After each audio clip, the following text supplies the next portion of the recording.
Saj v zvezi s tem, kaj če je ta gesta, da porinemo otroku v roke pametni telefon, rezultat te instant družbe, v kateri živimo. Jaz se zalotim, da je moj problem, da želim vse takoj. Ko smo bili majhni, smo pri zdravniku čakali po 3-4 ure, da smo prišli na vrsto. Mhm. Jaz danes, če čakam več kot 15 minut, sem neizmerno, nezadovoljna.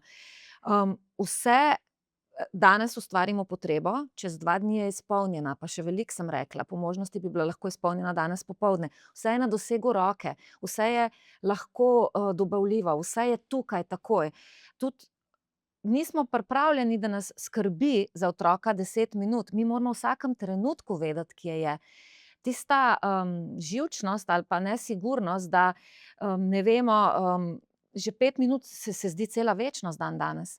Kaj če je to razlog, zakaj porinemo telefon, v roke otrokom, da je v bistvu to naša instant družba, kjer mi želimo takoj vedeti vse? Zelo dobro vprašanje, res. In, česa nam manjka, to je tudi ena temeljna vrednota, ki jo moramo znova vzpostaviti, če želimo biti boljša družba, je potrpljenje.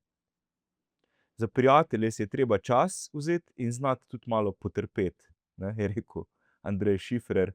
In, jaz mislim, da je prav to potrpljenje nekaj, česar nam neizmerno manjka.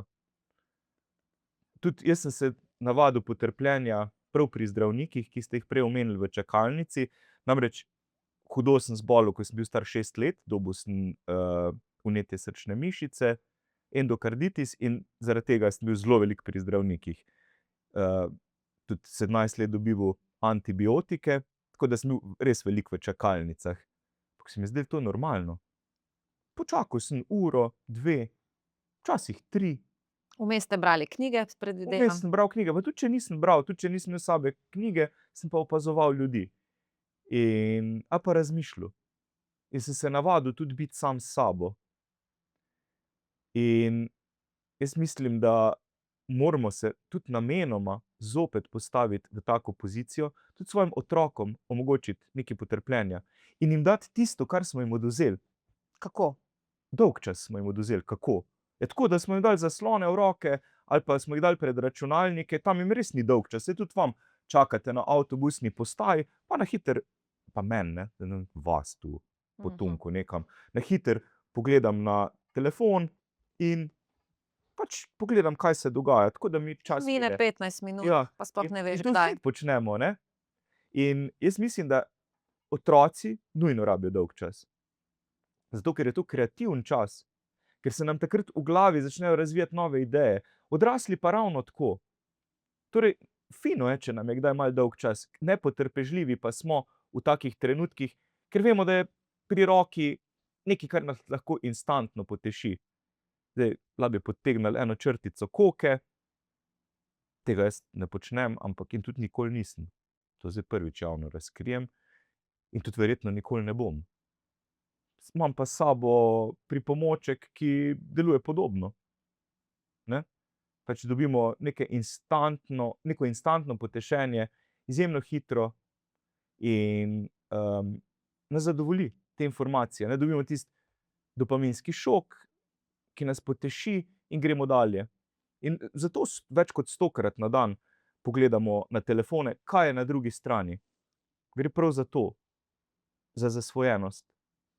In ko imamo ves čas to pri roki, nimamo časa za odklop, za dolgčas, za globok premislek o tem, kaj je res pomembno, kaj si želimo. Ker v tistih trenutkih tega pozitivnega, produktivnega dolgčasa nastajajo nove inovativne ideje. In tudi zato ne priporočam, da si do konca zatrpamo vse te časovnice v beležnici, temveč, si vmes vzamemo nekaj časa za oddih, za premislek. Ker živimo v zelo nestrpnem svetu. In v svetu, kjer je veliko trpljenja in veliko nestrpnosti. Zelo težko potrpimo v zelo običajnih situacijah. Na roditeljskih sestankih recimo, ne vem, koliko so stari vaši otroci.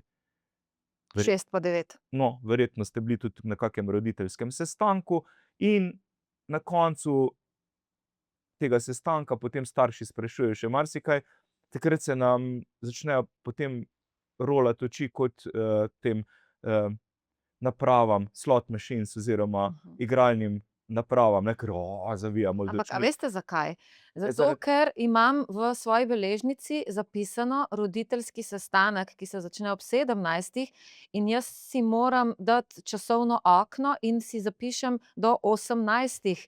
In v trenutku, ko je ura 18:00 in ko začnejo starši spraševati, sem jaz zamudila naslednji svoj time slot in jaz imam težavo s tem, da si nisem vzela dovolj časa. Če bi si jaz napisala roditeljski sestanek od 17. do 19., bi bila jaz lahko mirna do 19. Torej sva oba malce preoptimistična, kdaj se tovrstni sestanki končajo.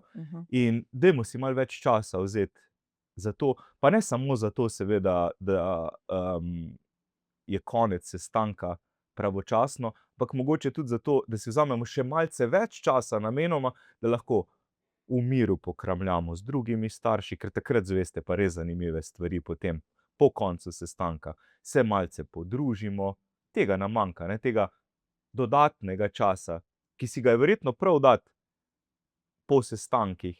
Ne pa, da imamo že ob 6. potem naslednjega in moramo nujno odbezljati nekam drugam, na drugi konec mesta. Tako da tudi tu si moramo verjetno privoščiti malce bonusa. Kako lahko našim otrokom vrnemo dolgčas? Ja, jaz sem jim se spomniva oba to situacijo, čas pandemije covida, takrat smo jih imeli priklopljene na zaslone. Vi še ne, jaz pa že. Jaz še hvala Bogu ne, Ja, sta bili še v moji vrtcu. so se pa vsi šolali na daljavo, ne. In potem so tudi, vključno z mano, vsi smo padli globoko v zaslone, in ko je bila pandemija preklicana leta 2022, niso šli ven, saj so imeli že vse na računalnikih, ne. Pa ne samo e-učenje, ampak Fortnite, Roblox, Minecraft in druge igre, zaradi katerih niso šli več ven. In potem sva, pazite, morala z ženo kupiti program, da jih je odklapljal od zaslonov po uri pa pol, ne, kakor smo jim dodelili zaslonskega časa, tudi v pogajanjih z njimi. To vam bo tudi z vidika, ne vem, koliko je z odvetniškega vidika taka pogodba pomembna, da ne bom jo javno pokazal, ampak vam jo bom, ne. Gre za pogodbo z otrokom o tem, koliko naj ima zaslonskega časa. Pač pokazal je ne bom, zato ker gre za osebne podatke, ampak je pa tak kužek gor narisan. In En od otrok se je strinjal z zaslonskim časom. ga je on predlagal. Vprašal sem ga, koliko časa, in je rekel toliko. No, zato ker sem ugotovil, da ta pogodba bolje deluje kot pa digitalni nadzor. Ker spet gre za nadzor in ne zaupanje. Kaj se je zgodilo potem, ne? Potem po uri pa pol so se zasloni ugasnili, domnevno, dejansko se pa niso, ker so otroci zhekali ta sistem. In potem pridem nek večer, ko mi je žena rekla prej: "A misliš, da so res odklopljeni otroci?" Sem rekel: "Ja, saj piše, glej, vidiš." Pol sem se pritihotapil do njihove sobe, primem za kljuko, ne, odprem, vsi trije na računalnikih. Pa sem rekel: "Kaj pa je zdaj to?" Pa je rekel ta srednji po starosti, ko najbolj digitalno vešč, ko je še tipko, je rekel: "Ati, zhekali smo te." Jaz rekel: "Ja, to pa ne gre." In pol sem jim pobral računalnike, jih dal v omaro, sem rekel: "Jutri greste ven." In so šli. In pol sem jih opazoval čez okno, ker živimo zraven šole, so bili na šolskem igrišču, in sem videl, najprej so malo gledali naokrog, potem so pa že, so vzeli neke palice, pa saj veste, tako kot je treba dalje, ne. In jaz mislim, da jim moramo take trenutke omogočiti.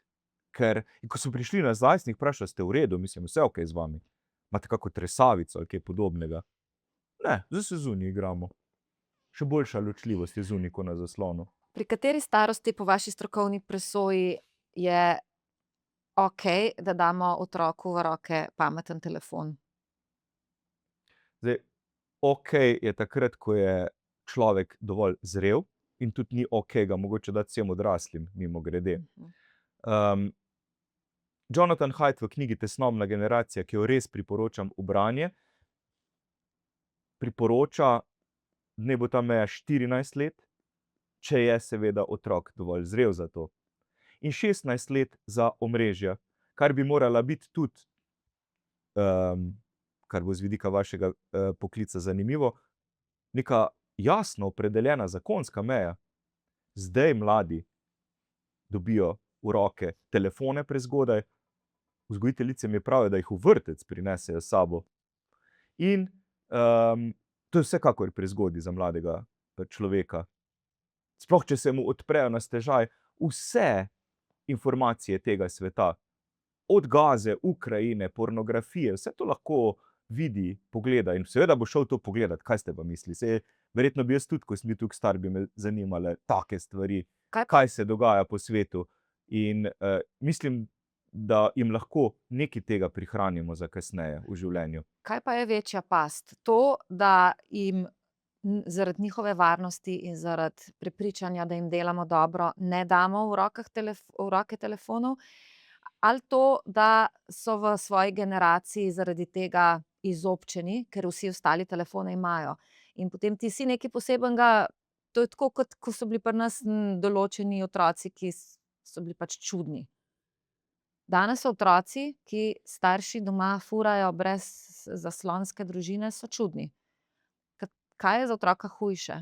Da se sooči s tem, da je malo na nek način izobčen, čuden, ali to, da dobi, tako kot vsi ostali, telefon v roke in ima posledice, niti še ne vemo, kakšne bodo. Jaz mislim, da je bil to čuden eksperiment zadnjih 20 let, kar smo naredili.